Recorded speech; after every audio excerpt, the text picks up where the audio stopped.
Creating an assignment in Storybird is very simple. First, I'm up here in the studio section. This means it's ready for my class and to give assignments. Notice here I have a class code. I'm going to give that class code to all of my students. So I'm not going to have to put their names in one by one, copy and paste a class list, or ask for their email. It's just going to create all on its own for my students when they have that code.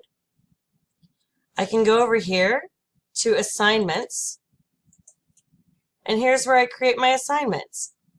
If I want my students to create a piece of poetry using vocabulary words, maybe for science or for social studies or for math, I could do that here. So I click on the blue button, create an assignment. This is really simple.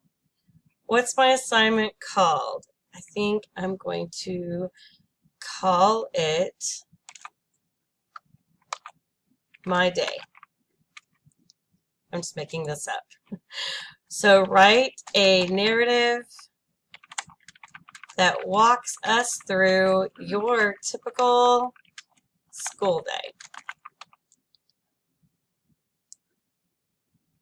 I don't have any media that's going to go with it, so I can skip that. But if I want to put a picture there or a video or something like that for my students, I could.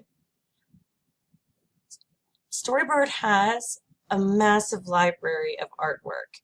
I can ask that they use a specific artist because it's something that like pictures that I already know are going to go with what their assignment is, or I could have them tag it with a specific word, like maybe school. But for this, I would just use all artwork because I don't know what a day looks like for my students. And if they want to get creative with it, I'd love to see that. For this one, the format, I would get specific and say that I'd want it more of a picture book because I don't want these to be super long. And with my GT class, it can get excessively long. So I would choose a picture book.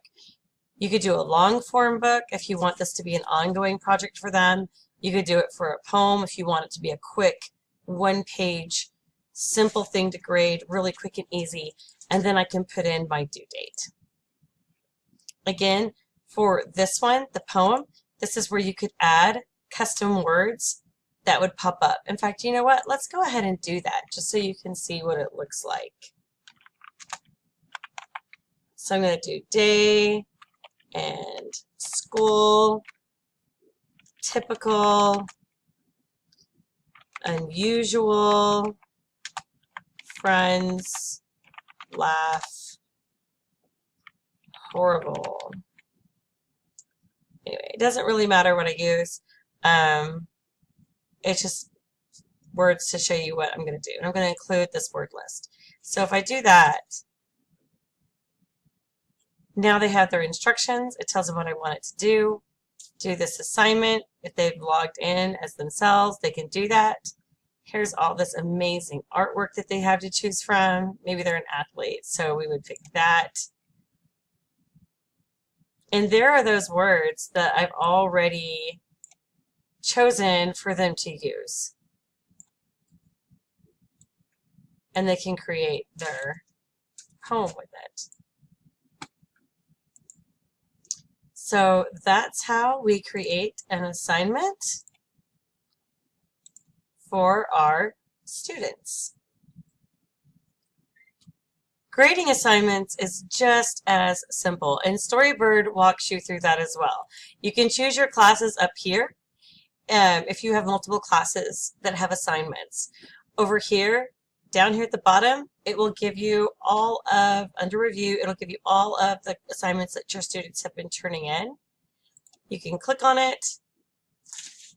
You go in, you can give it a grade, you can give it a numeric grade, you can add it to different things, and I can view it. Over here, I can give feedback. I love that I can give public or private feedback. So things that I say to the student that I want other students to notice that I've said, I can put here, or I can make it private when I want to point out something that maybe it's kind of personal, or I don't want to be too critical in front of their classmates, and I can put that in a private place just for them, which is really cool. The last thing I was going to talk about with this particular video was the way that parents can see their students' work.